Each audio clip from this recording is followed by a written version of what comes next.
Welcome to Christian Financial Perspectives, where we talk about ways to integrate your faith with your finances. This is Bob Barber. And I'm Mary Jo Lyons. Are you ready to learn how to apply biblical wisdom to everyday financial decisions? Join us as we look at integrating your faith with your finances. If it's your first time listening, welcome to our podcast. And if you're a returning listener, welcome back. Genesis 2:24. For this reason, a man shall leave his father and his mother and be joined to his wife, and they shall become one flesh. Deuteronomy 4th chapter, 40th verse. Keep his decrees and commands, which I am giving you today, so that it may go well with you and your children after you, and that you may live long in the land the Lord God gives you for all time. So, are you thinking about getting married, or maybe you're already engaged? Today's episode of Christian Financial Perspectives is for richer or poorer. Bob and I are going to be sharing financial wisdom for young adults that are engaged to be married, maybe thinking of taking this step, or maybe even newly married. It's such an exciting and promising time in life. A biblical marriage is about two people becoming as one. And I tell you, it takes a lot of years for that to happen, to become as one. But being intentional and thoughtful about how to enter into this lifetime covenant to glorify God is the foundation of a great marriage. The closer you draw to God, the closer you draw to each other as a husband and wife, and vice versa. Young love, it speaks of promise and hope for the future. It's such an exciting time in life. For my husband and I, we had already become great friends before we started dating. So I already knew he was a good person, and he'd already sparked my interest, and, there was a deep friendship there. So I'd already checked off a number of my criteria, if you will, for friendship, and thought maybe there could be something more. But when I saw the level of respect for which he treated his parents as well as my own parents when he met them for the first time, this just did it for me. I knew he was a keeper, and this would eliminate a lot of conflict that happens in many relationships. So it reassured me that he knew what was important in life. That helped open my eyes to what was important long term. What about you, Bob? Well, I tell you what, the first time I met Mike, he struck me as such a great guy. Well, thank you. You got a good one there. Okay, about me. I tell you, it was a little different. Rachel and I were not friends, at all. We didn't even know each other. But I saw Rachel, and sometimes I wonder, okay, was this a little shallow at first because she just knocked my eyes out, But it was interesting. I just knew somehow that the first time I laid my eyes on her, that she was the one. I mean, it was just, my heart jumped. And within an hour of meeting her as a total stranger, I even told my college roommates, hey, I found a girl I want to marry. They're like, oh, you flipped out, boy. I met her on a Friday night. And being the old country boy I was back then, working on a ranch and working at the Luland livestock auction on the weekends. So the first date, I met her on a Friday night, and I said, hey, would you like to go out tomorrow? She said, well, sure, you seem like a nice guy. And so I said, I'll pick you up at 10 in the morning. And she didn't know what. I was, 10 o'clock, first date, a.m. So I picked her up, and I went and taught her how to shoot a shotgun. Now, that's an interesting first date. She still says, he taught me how to shoot some old soap boxes, like we had some Tide boxes, and I put them across a stock tank, and I said, here's how you shoot it. She said, this boy is definitely a country boy. But from that day forward, we just never left each other's side. I mean, it was just a magnet. The next day, which was Sunday, I took her to church with me. You know what she told me? She said, you're the first boy in college to take me to church.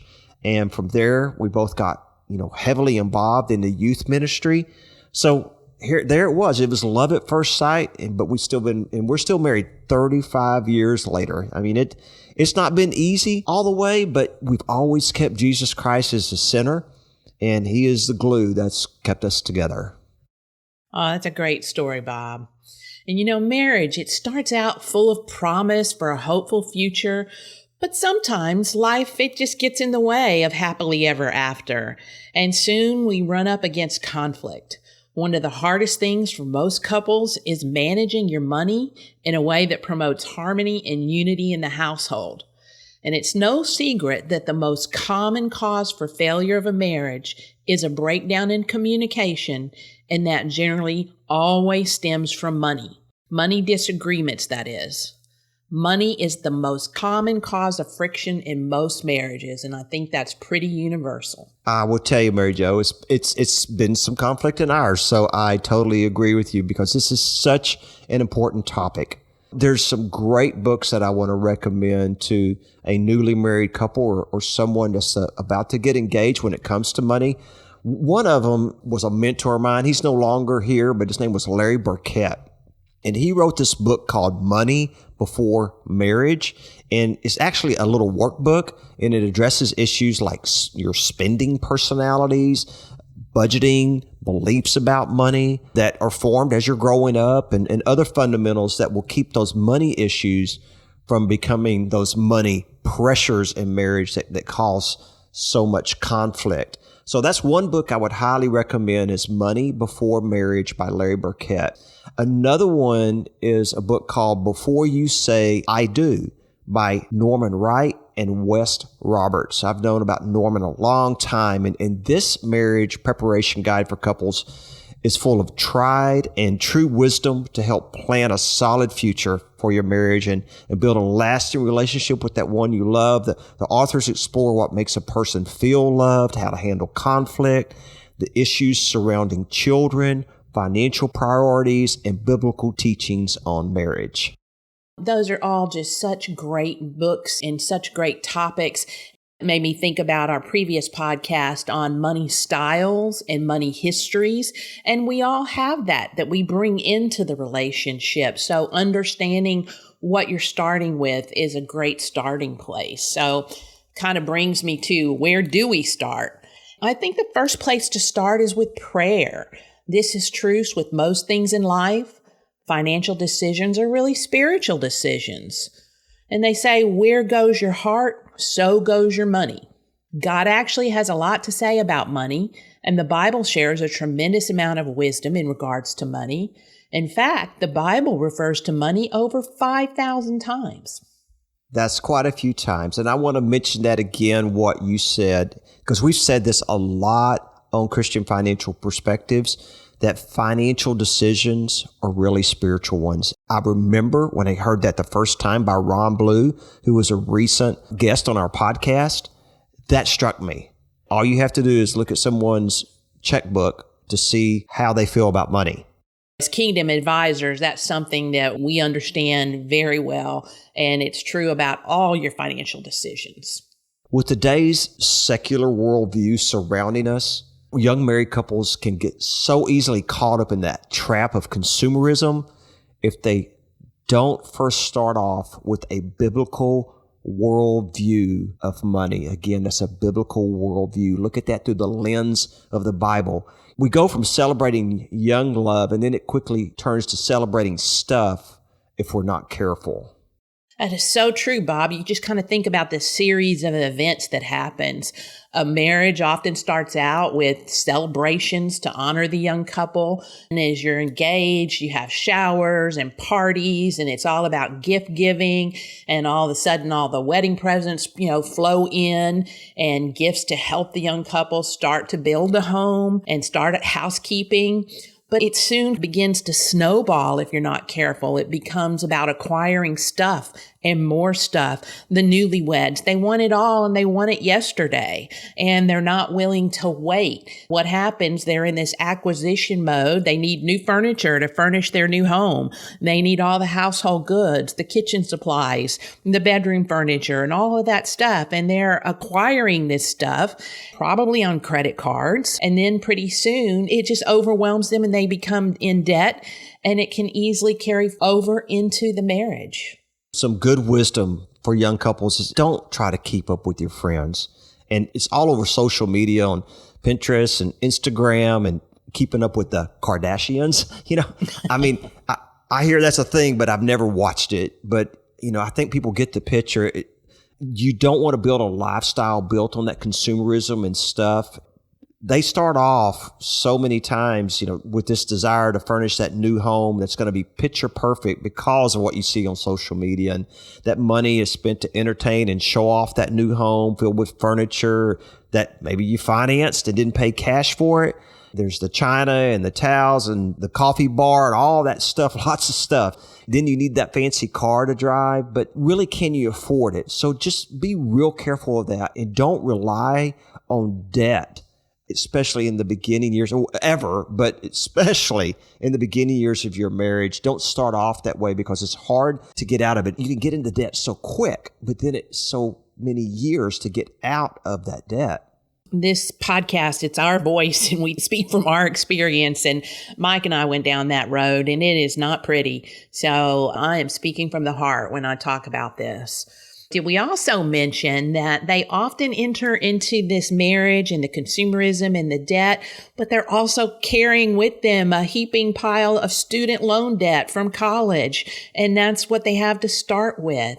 Pretty soon, your financial situation, it's in chaos. Financial distress breaks out, conflict starts, and it's a slippery slope. Today, we're going to share some advice on how to avoid this trap. Here on Christian Financial Perspectives, we believe there are two important truths about money. God owns it all, and we are all called to be good stewards of our God-given resources. Life is about decisions. Decisions determine destiny. Financial decisions are really spiritual decisions in disguise, as we started off speaking about. So when we're young, on the cusp of a promising future together, how do you avoid this trap? First, you want to get in on the same page together, gain agreement about what you want your financial future to look like. So we're going to go into many key financial topics, and let's take a look at some for setting up harmony in your marriage financially. First, let's think about your bank accounts. Should you mingle them or not? One of the most common questions is, should you maintain separate bank accounts? And this is a major decision and one that should not be taken lightly. It's a very personal thing. Having your own money to spend is a source of power. Without it, a person can feel trapped. To build that lasting relationship, though, we encourage you to come together in prayer about this decision. For some people, it's depending on when you enter into your marriage that this can be more or less of a challenge. In the case with two professionals, you're both earning a significant income, this can become difficult, especially when you both enter into the relationship with prior financial obligations. Dividing that up, you have to pray about it and talk about it and come to agreement. Yeah. And there are those challenges if you are getting married later in life. Maybe this is your second marriage because you lost your first spouse or it just didn't work out. And there could have been trust issues in that first marriage for you. So this really requires a shared vision, and don't place your new spouse in the same category as your last spouse. Be very careful of that. Most thought leaders in the Christian community agree that shared finances, though, are the way to go because it creates unity in all areas of our life, including finances. And I will say with Rachel and I, we have always done that. Everything is together. It's not separate. We did the same thing, Bob. Since the beginning of our marriage, we've always approached money with an ours, not mine approach. Although I often joke, I say, what is ours, what is his is ours, and what is mine is mine. But that's all just really in good fun. I hear this a lot with women. They always say that. But it does. It has to be a partnership or it's really doomed to fail. And as you mentioned earlier, it's not always easy. And it hasn't been easy for us, but I wouldn't change the approach at all. There were certainly times that trust was broken and it became difficult to repair. But over time and with prayer and effort, we did repair it. There's time and a desire to get better at this that goes a long way towards healing. We didn't start out with the biblical mindset, and this was probably where it all went wrong for us. And I think the most important lesson we learned is how blessings can flow in a marriage from mutually agreed upon goals and money management. When we weren't in sync on these things, there were more hardship than blessings. Yeah, I can definitely see that. So after a number of years, we learned that it worked best when we agreed on what we could spend over a certain amount without first talking it over. That was an important step that we came to. At first we didn't have a lot of extra cash flow, so it was $25.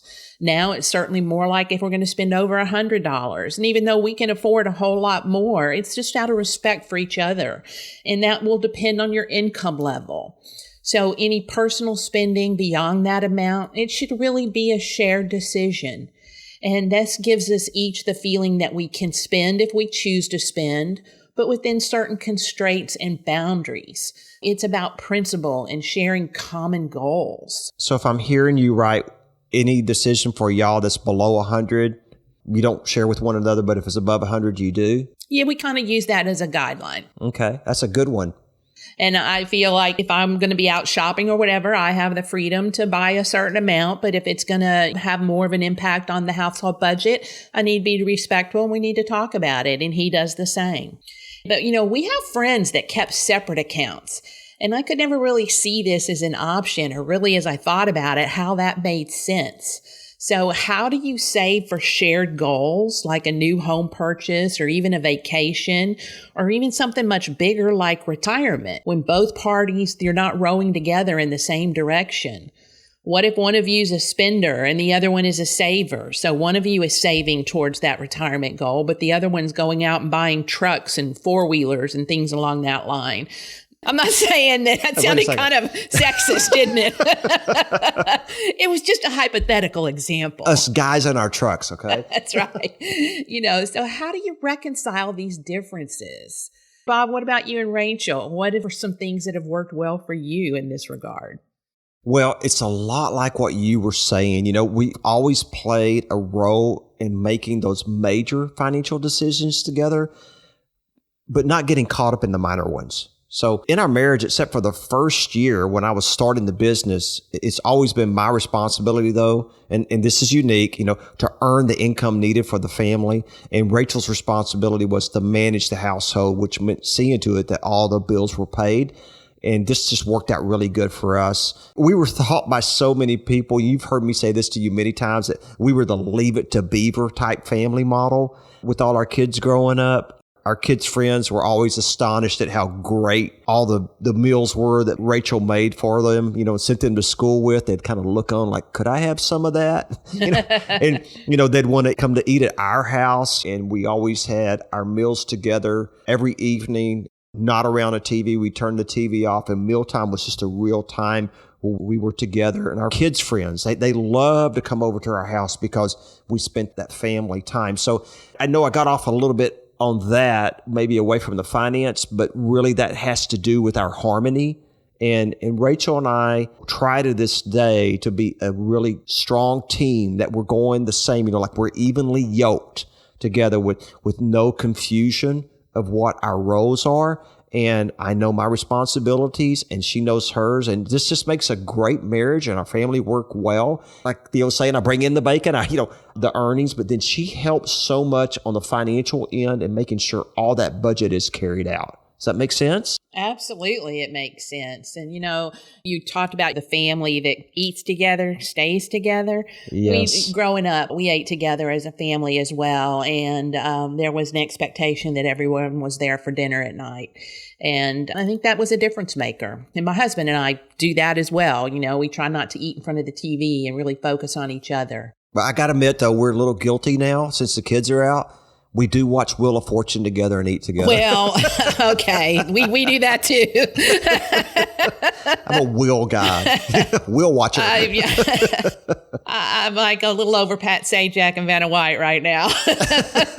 Got a little overload, but yeah, that is true. We do that. But we still try to make it an important meal. Maybe it depends on what we're having. When we're having steak, we eat at the dining room table. But when the kids are over, it's all TV off, and let's, be a family and share that time. And iPhones turned down also. Oh, absolutely. Yeah, yes. Yeah. They are not in our hands, and we are not focused on those. Yeah.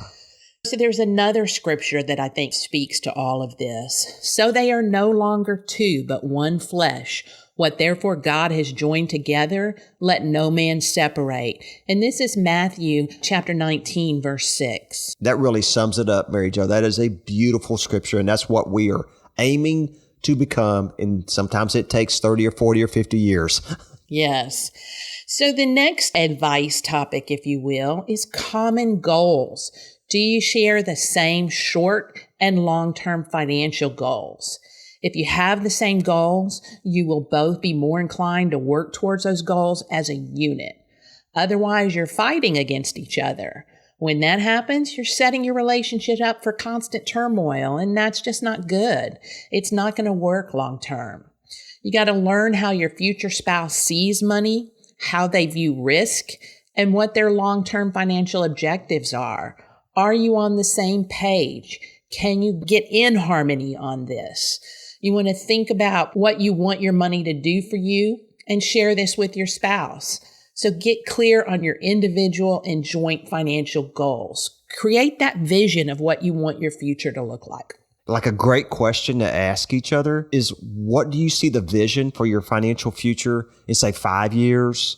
And then, write down 10 years, in 25 years. And don't just talk about it. I think it's a good idea to sit down and actually write these down, because we know that when you write the goals down, it's so much more likely to happen. And when you write it down, you're really seeing what each other thinks about that. Do you want a small house in the city, like we'd say, with that little white picket fence, or you want that mega mansion in the suburbs? Hopefully not, or a ranch in the country. I got that. That's where we live. We live on 17 acres, or that cottage at the beach. Hey, that's not bad either. But talk about those things. Where do you see yourself living? How do you see yourself living? What cars do you see yourself driving? And be careful of getting caught up in materialism, because that will really come out when you talk about this. Do you both agree on how you want to raise the children if you're blessed with that? Do you want to homeschool them? Do you want them to go to a community college or a prep school or an Ivy League education? Boy, you need to think about that, because there's a lot of saving that you need to do that.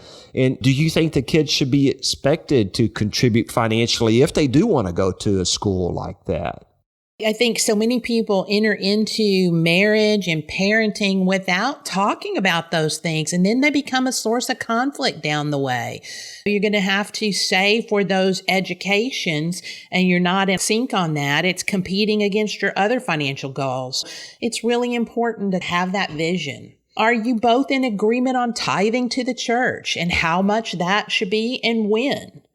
When it comes to home repairs and remodeling, are you do-it-yourselfers? Is that your personality and your approach to fixing things around the house?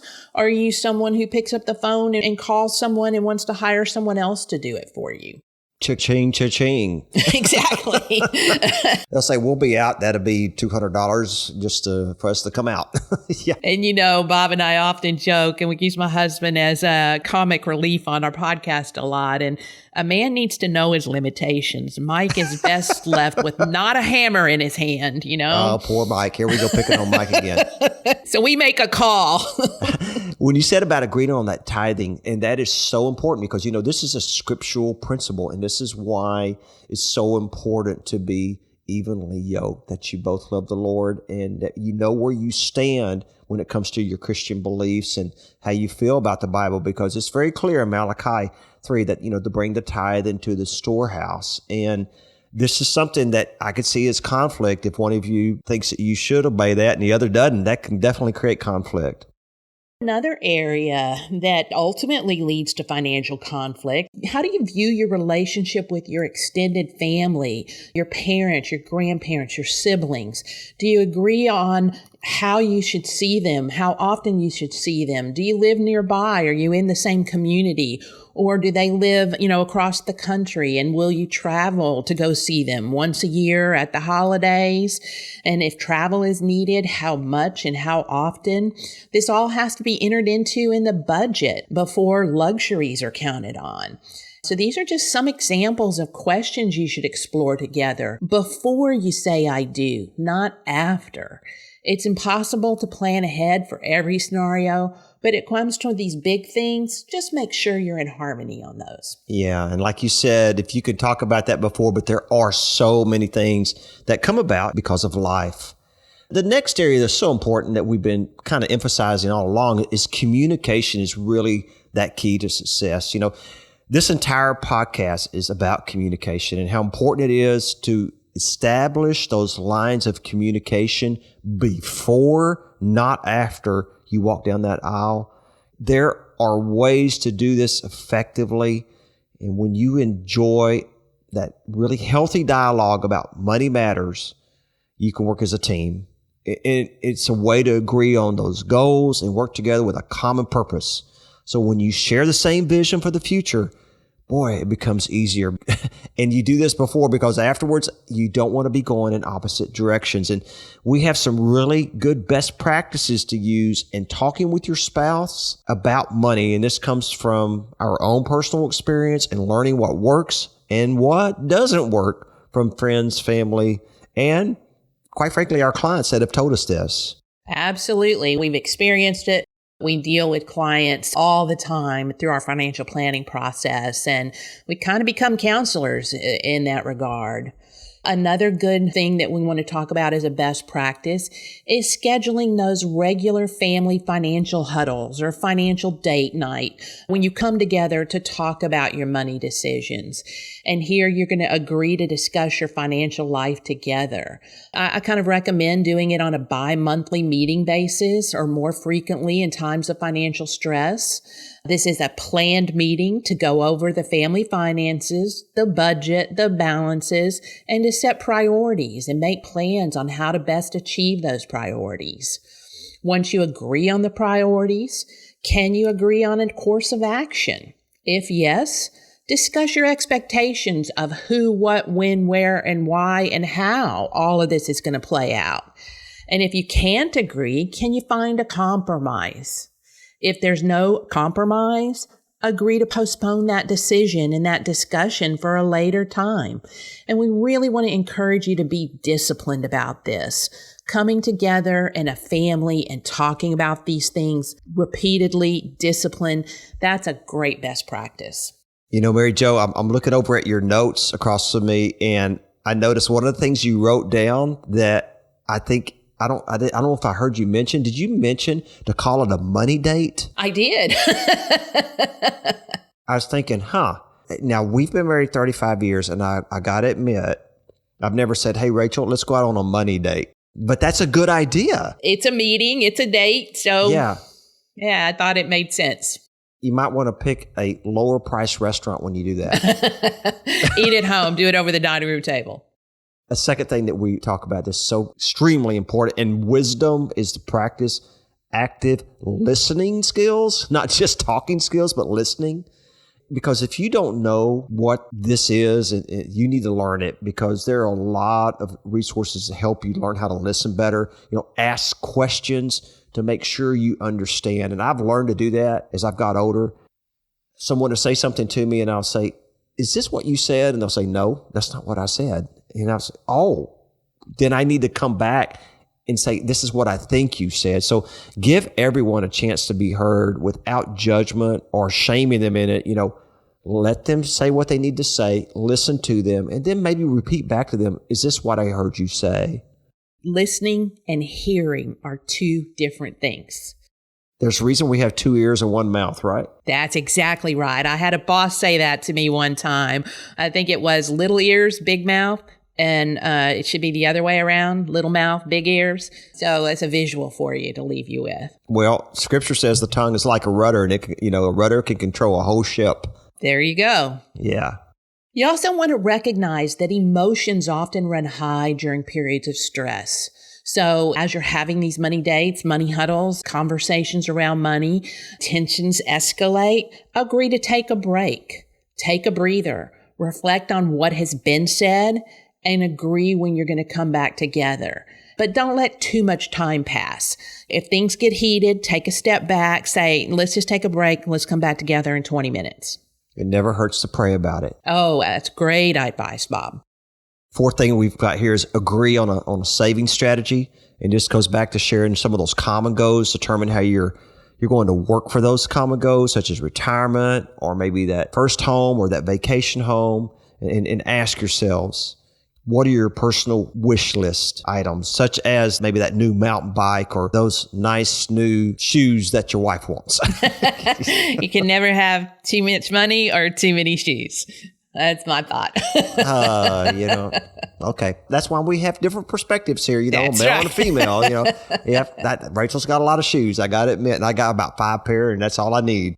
And as you walk through this, one of the most important things is to be gentle with each other, be kind, and be respectful.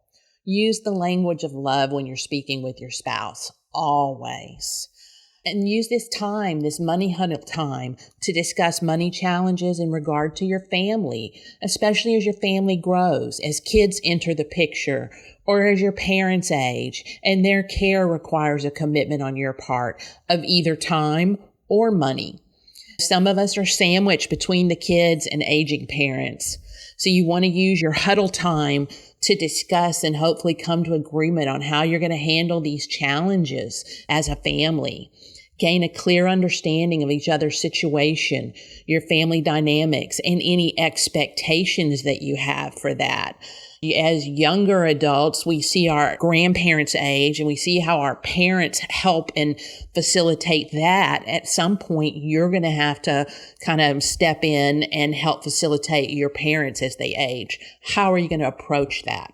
You really want to think about this in your marriage, is creating a balance of power in regards to that money. In other words, it's not fair that one spouse should shoulder all the responsibility for all the financing. It's important that both of you are knowledgeable when it comes to that, because really a power imbalance can have two very different negative aspects to it. One spouse gets all the blame and the other one feels helpless, which only adds up to more stress. Now, I want to mention that was just under the communication. There were 7 different things that we talked about. And there's a lot that we're sharing today. So as we do this podcast, we always put the notes from the podcast on our website, which is christianfinancialpodcast.com. And you can go see all this because we have a lot more to share today, because there's just so many important things. We want this to be a positive thing for you. We want nothing but the best for your marriage. Oh, that's a great reminder, Bob. Thank you. Over time, you will learn each other's love language, and you're going to learn what triggers emotional reactions in your spouse. When we encourage you to listen to our previous podcast on money styles, which was episode number 59, and money histories, which was episode number 58. Both of these podcasts have tips to help you learn to communicate with those you care about more effectively. I tell you what, and that has so much to do with the way we look at money, is how we grew up with it. Absolutely.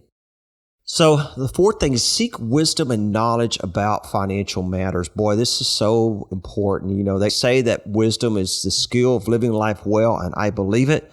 As Christians, we just really encourage you to seek biblical wisdom, like we talked about money and the use of it. It appears in different forms over 5,000 times in the Bible. There's over 2,200 scriptures that deal with stewardship.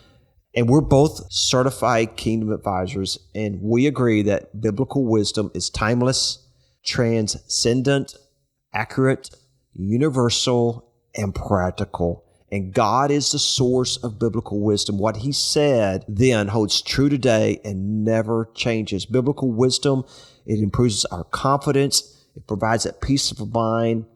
It provides that eternal perspective and helps us focus on God's agenda. I'd say that's pretty powerful. So as Christian mentors and financial experts, ask questions, read books, research the things you're not sure about, consult with a trusted financial advisor, take a class, know what you don't know, and make a commitment to educate yourself. This is being a good steward of what God has given us. Also, you want to organize your financial life. Keep good records from the start. Keeping good financial records about budgeting. The planner in me always says that before you leave on any trip, you have to have a map and plan how you're going to go to reach your destination. So how will you divide the household duties and chores? Is one of you better at managing money? Is one of you naturally more organized than the other? It makes sense for one spouse to take the lead in managing the household finances. But it's important that both spouses have their hands in it and how this is done so that you're both contributing and all the weight, as we mentioned earlier, is not on one person's shoulders. You also want to start a filing system that works for you both. So if one of you needs to find where the checkbook is or where the bills are and where they're kept, and make sure that you both know how this is organized. And if you're driven by technology, create a spreadsheet that you both can use and refer to it as the center of your discussion around your finances. But remember, it's the discussion that's important. It's the important driver, not the actual spreadsheet. It's the communication that's important. Keep track of your spending. Most banks and credit cards now, they have tools to help you do this. There are apps that'll help you, like Mint.com. Take advantage of those. Download where your money is going. We have that great app that we use for CIS Wealth Management Group that helps you with all of your budgeting. And it goes in once a day and it looks at all of your bank accounts and it puts them in categories. So if you went to the restaurant, it's going to put that in food. If you go to gas, it's going to put that in fuel. If you go to Home Depot or Lowe's, and it's going to put that in, to home supplies. So these apps today are so great, where you used to have to go physically, put it into a spreadsheet. And now today, if you're using a debit card, it just automatically will do that for you. Next is planning ahead for that strong family. Stewardship is a biblical concept that speaks to how well we care of our God-given resource. And this applies to both money and our family. So as you look farther down the road in your marriage, it's important to plan for success. Most of the time that involves planning for a family. What we mean by that is planning for the kind of family you want to have. Do you want to have a strong family? And I hope so. And if so, how? Then there's a lot of attention paid today to what's wrong with our families. But in a study that we found by the University of Nebraska, researchers looked at the strengths of successful homes and families, and they found 6 common qualities that define strong families. Number 1, strong families are committed to the family. Number 2, they spend time together. Number 3, strong families have good family communication. Number 4, strong families express appreciation to one another. Number 5, strong families have a commitment to following a biblical worldview. And last, strong families are able to work together to solve problems in a crisis. Bob, as I look at this list, I believe the key to each ingredient is faith and godliness. Successful families have parents who take the lead in each of these key areas.